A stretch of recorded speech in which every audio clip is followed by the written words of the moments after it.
Adhocracy News, May 29th, 2017. Today's top stories. Saving children, one red nose at a time.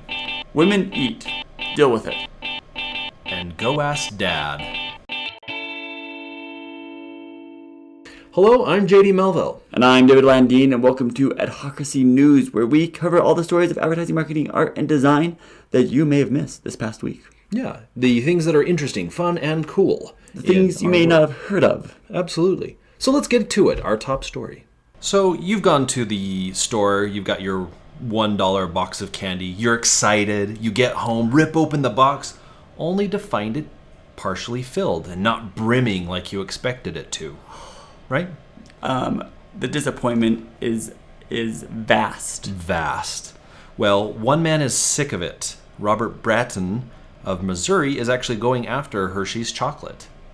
Well, we all go after Hershey's chocolate. But he is going after them legally. So, taking measures of the box, he figures out that his Whoppers were only filled to about 59%, and his Reese's Pieces were only 71% filled. Just the box itself. So, in the lawsuit that he is going forward with, he's asking for $5 million to be paid back to customers. These type of class action lawsuits, they're not anything new, of course.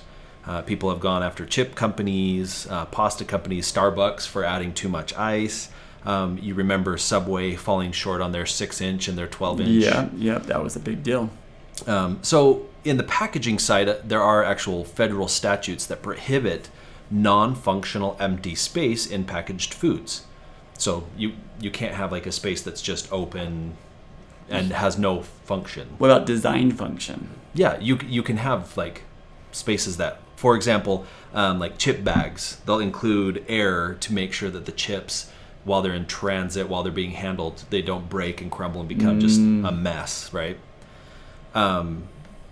So this does raise a lot of questions about the manufacturing process, shipping sizes, and of course, a perceived value by the end customer. Because if you look at a package and you're thinking, okay, I'm getting a full package of candy, you don't get that, you may run into trouble just like this.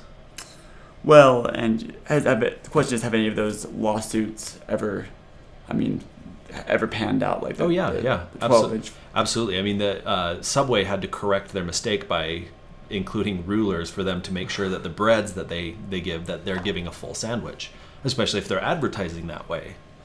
I mean, other people who advertise sandwiches don't say 6 or 12-inch; they'll say a regular or a large, something like that. We're gonna have lobbyists for Hershey's coming out and like giving out candy to politicians so they don't change the rules. Well, and one of the Hershey's, they tried kind of keeping this kept this from going forward in the courts, and they said basically any logical person's going to look at a package and know, okay, this isn't going to be completely filled to the brim. Just shake it. Yeah. You can tell when you pick up one of those $1 box candies, right? Interesting. We'll have to see what happens with that. Yeah. Wow. What an amazing story that I just told you. Now we have to have a transition between the stories so we can move on to our next story. Incredible transition.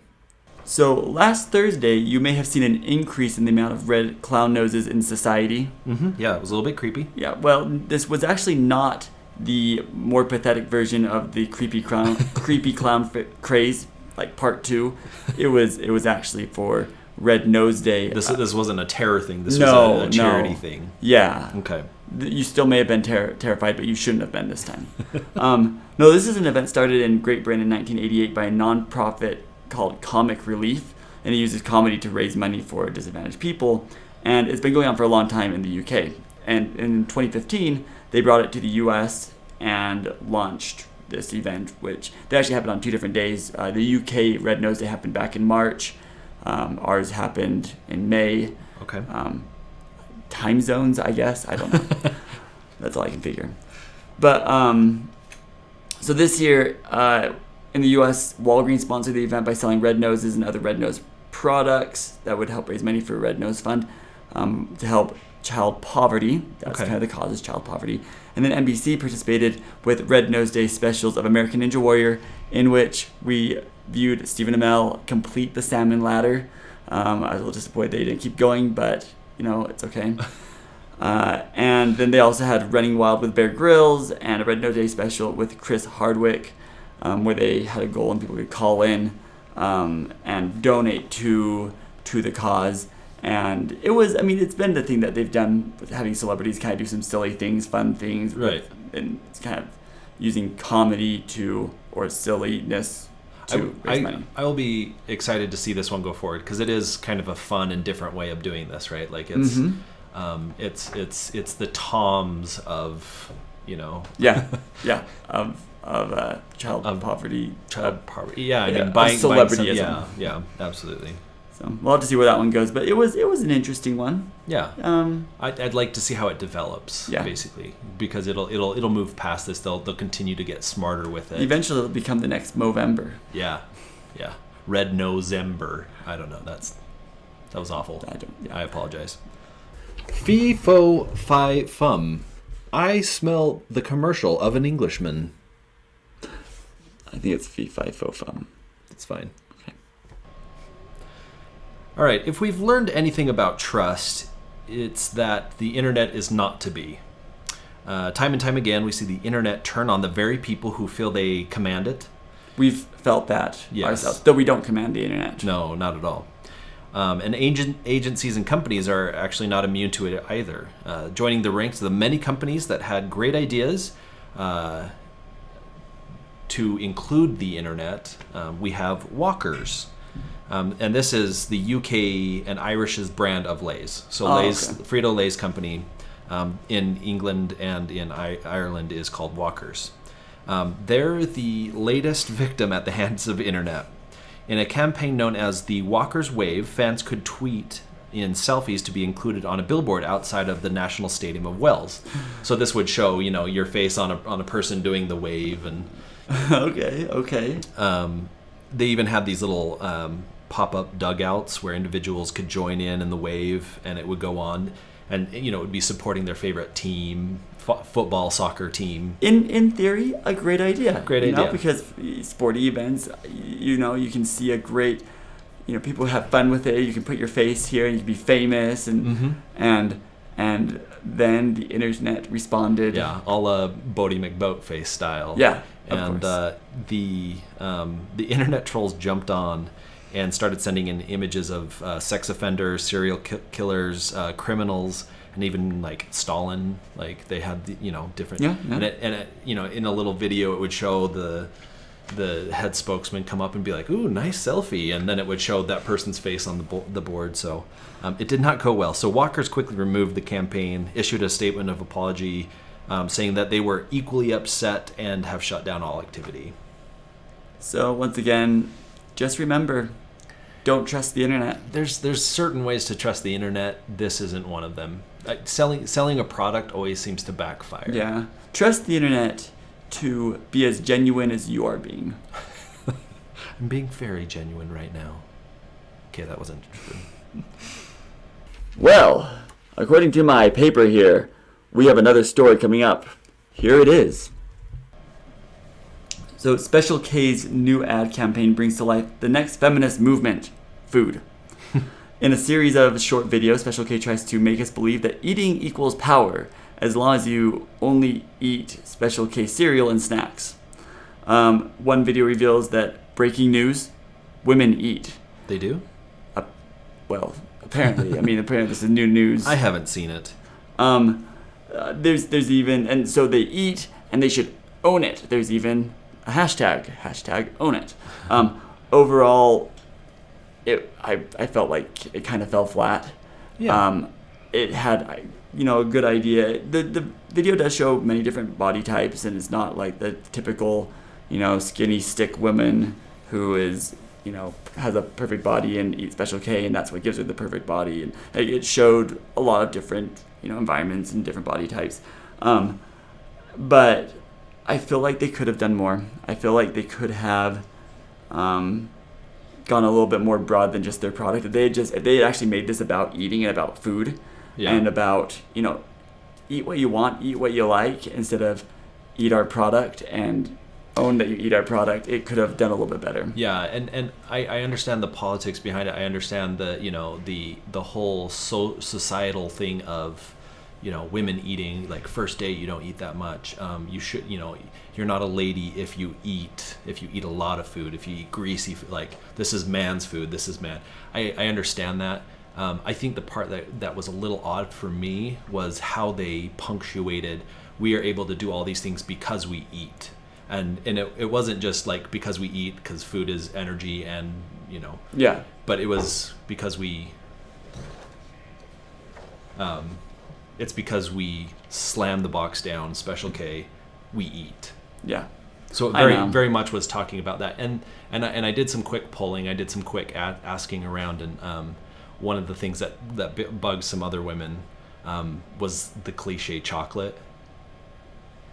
Going like the thing that that women, we can eat, they're talking about diet food in a lot of ways. We eat quinoa, we eat this, and yes, even chocolate. Like, you're still talking about a diet food version of chocolate. So you're sort of still perpetuating the idea of like you need to eat, but it should be diet food. Yeah, I know. I feel like owning up to eating food only known as diet food isn't much of a freedom feminist movement. Yeah, and I think this feels a lot like the Pepsi commercial, where they're kind of showing that their product is the answer to a societal ill. Yeah, they're not addressing the problem, they're addressing their product as the solution.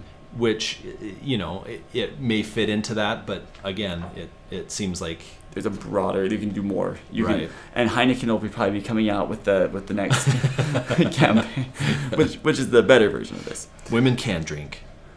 Own it. Own it. Some of life's deepest questions can be asked in a commercial. So Father's Day is June 18th of this year, at least in the U.S. Oh, I gotta get myself a present. Yeah, get yourself a present. And though it may just be a day where we celebrate Dad with socks and ties and like golf attire because we don't know what else to get him. Pens maybe. Gillette is jumping on the bandwagon early and again urging people to ask their fathers instead of the internet. Last year we actually covered some of this where they asked people to ask their fathers, and they revealed that 94% of teens ask the internet before their dad for advice. And this is one that's been in my head for a while, and I've been thinking about it because I'm like, okay, yeah, but am I going to go ask my dad, some question that's unrelated? Of course I'm going to go to the internet. Yeah. Right. There's definitely times where I lean on the internet and I haven't asked my dad, but just because you don't ask your dad doesn't mean that you don't seek out his advice, right? Yeah. So it was a little bit odd, especially because the commercial last year was very similar to this year's, but they had kids like go to the internet, look up some answers, like some quick things like how do I tie a tie, how do I cook an egg, and then try to do that thing, and then the dad steps in from the door and is like, hey, what are you doing? Ha ha ha. Like it was a good commercial. It was a good message, but it was like, okay, tying my tie, like, does my dad really know how to do that? If he does, like, of course I'm going to go to the internet. It's, there's videos, there's all sorts of different things. Well, this year's commercial seems to actually take a step further and improve on the concept, which I really enjoyed. They bring the kids in to check out a new assistant app and answer questions for them. Little do they know, this like Siri, Hey Google, Cortana voice is actually their dad. So they have it ported into their dad speaking. Awesome. And so they tell them to ask some questions like how do I shave? How do I tie a tie? How do I do this? And then they say, okay, now we want you to ask some deeper questions. Give it a try. How do I ask out a girl? How do I know when I'm in love? How do I... and so it's their... What's the Whopper burger? Yeah, what's the Whopper burger? So it's their actual dad's voice giving them the advice. And it's funny because they're talking about this assistant app and they're like, it's like it really knows me. Do they modulate the voice at all? Yeah, okay. Yeah, it sounds computery, so you can't awesome. tell. And it's great because the kids, the thing that really ties it is the kids are like, yeah, it's like it really knows me. And it's like, yeah, that's because it's your dad. Do they right? And they reveal it at the end? Yeah.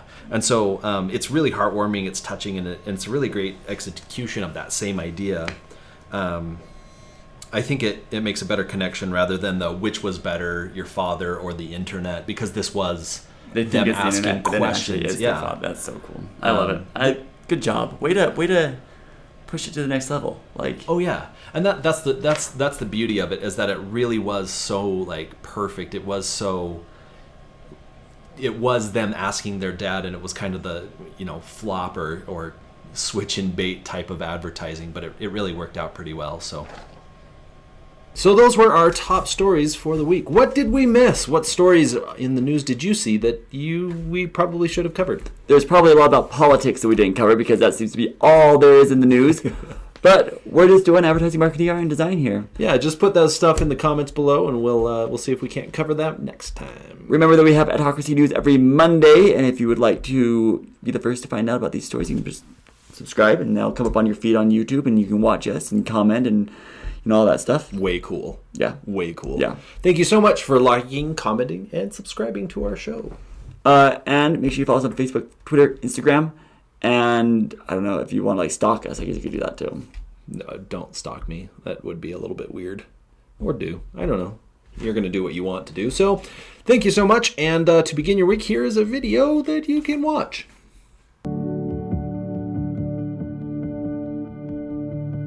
All right, so we're testing this incredible new technology. For right now, we've prepped a few basic questions for you to ask. ¿Cómo me pongo una corbata? Empieza con la parte ancha.